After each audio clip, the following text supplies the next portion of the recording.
Buon pomeriggio a tutti, amici di Angolo Nerazzurro, bentornati sul canale. Torniamo a parlare di Napoli-Inter e del rigore assegnato su Di Lorenzo. In realtà l'idea era di fare già un video su Inter-Fiorentina e quindi analizzare il match di domani sera. Quel video però magari lo riprendiamo in serata o al massimo domani mattina, perché è uscito l'audio bar dell'episodio che ha cambiato il corso di Napoli-Inter. È un audiobar che lascia davvero delle perplessità assurde, un audiobar che definirei quasi shock, tra l'altro con un protocollo bar che non è stato applicato perché, ecco, molte volte ci si nasconde dietro il protocollo. Andremo a prendere anche quello, prendendo proprio il file ufficiale dal sito della federazione, proprio per capire che non è un problema di protocollo, è un problema di ciò che fanno in campo e al bar. E andremo poi a vedere anche qual è stata l'opinione del designatore Rocchi sull'episodio incriminato. Naturalmente prima di iniziare vi ricordo anche un bel like se vi piace il contenuto del video, l'iscrizione al canale per non perdere appunto di vista Angolo Nerazzurro e la campanella delle notifiche attiva se vorrete essere aggiornati sui nuovi contenuti. Vi ricordo poi in serata o al più tardi domani mattina andiamo anche a vedere cosa aspettarci da Inter Fiorentina. Prendo subito, ecco, qual è stato l'audio del VAR, di Open VAR. La sala VAR dice non c'è nulla, verifichiamolo però. Ecco, quindi già dal VAR arriva un'indicazione chiarissima. Mariani, ho visto ragazzi. Bindoni, che è il guardalinee, dice occhio, è rigore, è rigore. Mariani, ma sei sicuro? È rigore, è rigore. Un guardalinee così deciso nel affermare che sia calcio di rigore, personalmente non l'ho mai visto e credo che sia davvero forse la prima volta nella storia che sia un guardalinee ad assegnare questo tipo di rigore. Ecco, il guardalinee a 30 metri ha visto in maniera chiarissima il calcio di rigore, addirittura facendo cambiare la decisione all'arbitro che era praticamente a 10 metri dall'azione. Bindoni appunto sottolinea che lui è sicuro che sia calcio di rigore, Mariani fischia. Il VAR. È vero che si frappone Di Lorenzo, ma si frappone per una ricerca, non allarga la gamba per guadagnare uno spazio che non è del pallone, bensì allarga la gamba per la protezione del pallone. Vediamo cosa fa Mkhitaryan, un secondo, è proprio la trascrizione del virgolettato.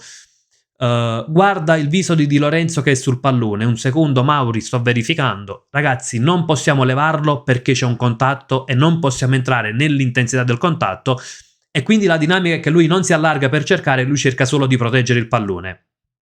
Un attimo, non possiamo levarlo perché c'è un contatto e non possiamo entrare nell'intensità, e quindi la dinamica è che lui non si allarga per cercare. Addirittura poi gli viene confermato il rigore, infatti è questo il virgolettato, allora Maurizio sono Valerio, il rigore è confermato e il fallo è di Mkhitaryan.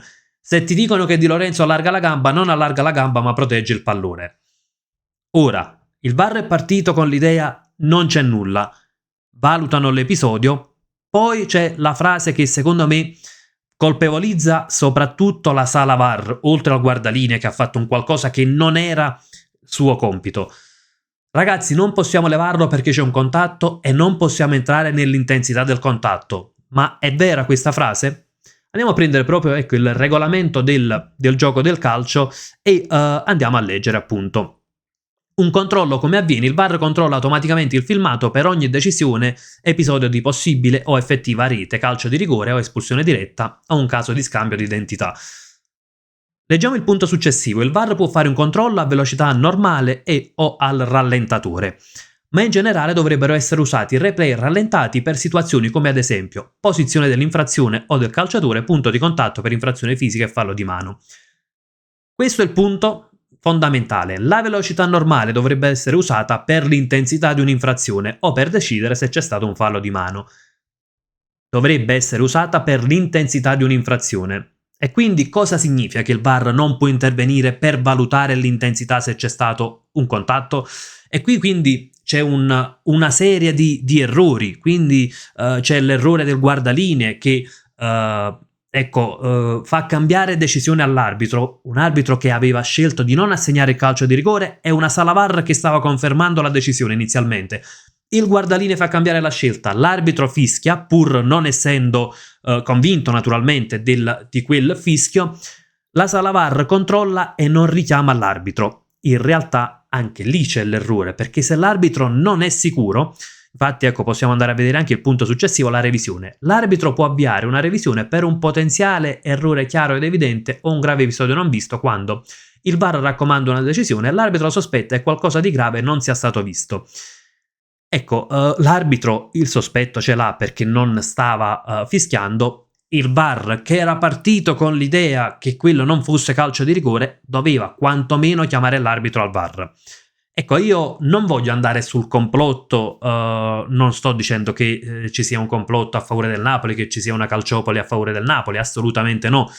E questo mi riferisco anche ai tifosi del Napoli che arriveranno a commentare. Non è difficile ammettere che c'è stato un errore e che in questo caso è stata favorita la propria squadra. Ecco, non sto incolpando né i tifosi né Di Lorenzo stesso, ma la classe arbitrale. Insomma, qui c'è una serie di errori che vengono fatti e alla fine si va a cambiare il corso del match. Ecco, se andiamo a prendere anche le parole del designatore Rocchi praticamente colpevolizza tutti, l'arbitro, il guardalinee e la sala VAR.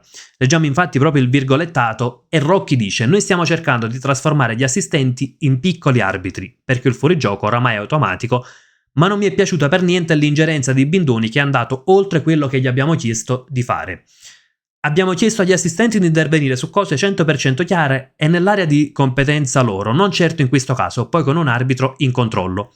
Questo non è calcio di rigore e ci saremmo aspettati l'intervento del VAR. In scala di responsabilità do molta responsabilità all'assistente, in parte responsabilità di Mariani che fischia, ma anche del VAR che non interviene.